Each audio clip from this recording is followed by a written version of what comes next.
hello students पिलाने कल जो साइंस क्वेश्चन अपलोड मारथिले तार आज आंसर देखुची ना आगु कहली बे बुझी देखो सबआडे सब क्वेश्चन सेम रहउनी देखि अनुसार बुक तुम पढ़ी गले क्लियर हबा जहां भी क्वेश्चन ताको प्रिपेयर हेकी जीवो होला नो फर्स्ट कला क्वेश्चन कहला एल्युमिनियम से कॉपर क्लोराइड प्रतीक और समतुल्य रासायनिक समीकरण लिखो फर्स्ट लिखो आंसर खाली कह दोछला 4Al plus 3CuCl2 gives rise to 2Al2Cl3 plus a CO second हबो CuO जोटा हम कॉपर ऑक्साइड बोली कहू छला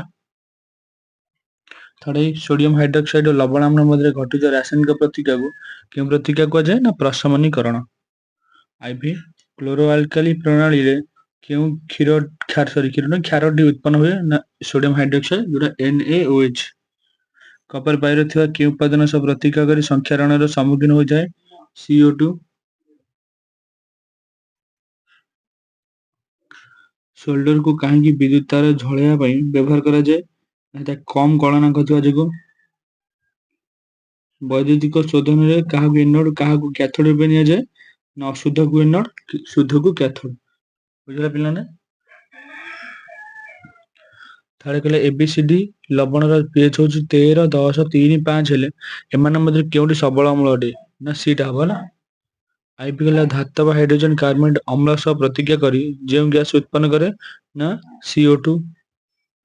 भी शोषण केउ प्रकार रासायनिक प्रतिक्रिया उदाहरण अटे ना ताप उत्पाद प्रतिक्रिया पिलाने हम 2 यूनिट गला विज्ञान रो वर्तमान थर्ड यूनिट को आम अंतरनली रे सहजी भाबे रहुतिया केउ बीजाणु निज शरीर रे विटामिन B12 प्रस्तुत कर हमकु जोगाए एस सेरिया को ले पिलाने एबे तुम कहि रखु जदी कार हिंदी संस्कृत ये साइंस क्वेश्चन सॉरी नाही तले मते कहि कमेंट में आज जणैले मु सांग सांग अपलोड मार देला रियल क्वेश्चन सब ही अछि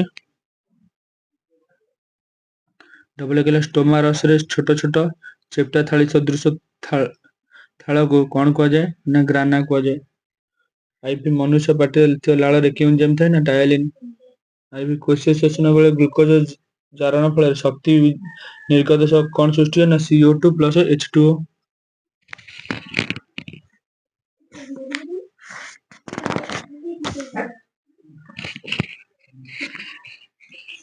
इटा वाला शीत सुक्ति समय बेंग कहा द्वारा शासकीय संपादन करे ना चर्म द्वारा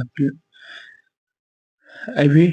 NADP OAT उभय मिसी कोन गठन करे ना आलेफेशन शक्ति उभय खाद्य श्वासवायु जा पई साधारण पथ कोन कजे ना ग्रसनी थार्ड इलेक्ट्रॉन परिवहन संस्था माइटोकॉन्ड्रिया रे किमसे होइताय ना अंतझिली जल चल पानी माने केउ प्रकार शासकीय संपादन करे ना विसरण फुसफुस अम्लजान युक्त रक्त कहा मध्ये हृदपिंड फेरी थाय ना फुसफुस शिरा वर्तमान मल्टीपल असेसमेंट देखिया फर्स्ट क्वेश्चन के लिए समित चिन्हर द्रवण को कांथ लगा दिला 2-3 दिन पर केउ जैविक उत्पन्न कांथ धवल उज्जवल प्रदान करे CaCO3 जोटा कैल्शियम कार्बोनेट पोटासियम सह प्रतिक्रिया करी केउ पदार्थ उत्पन्न करे KOH plus H2 फेनोल्फथालीन द्रवण क्षार संस्पर्श आसले केउ वर्ण धारण करे गोलापी कैल्शियम हाइड्रोक्साइड जल द्रवण होई केउ आयन उत्पन्न हुए Ca2 plus OH minus A B C D चारोटी पिलर पाठ्य पीए यथा क्रमे 5.5 5.4 5.6 5.7 तब केउ पिलाटीर दंतक्ष आरंभ होइथाय ना बी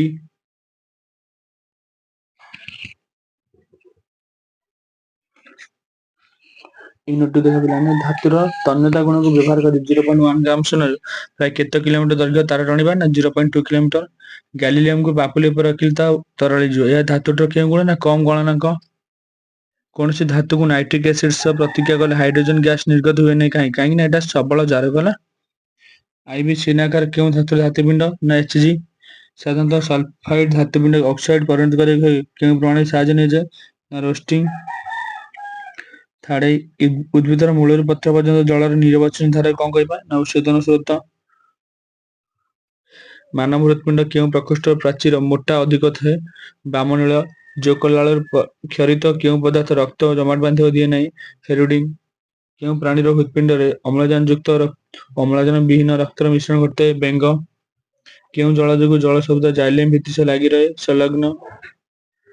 टेन डाइवी अग्नाशय मिश्रित गंधि प्लाज्मोडियम अंतपरजीवी शक्ति मुद्रा एटीपी जकृत पित्तरस एमिनो अम्ल पुष्टिसार शेष यूनिट थिला प्लाने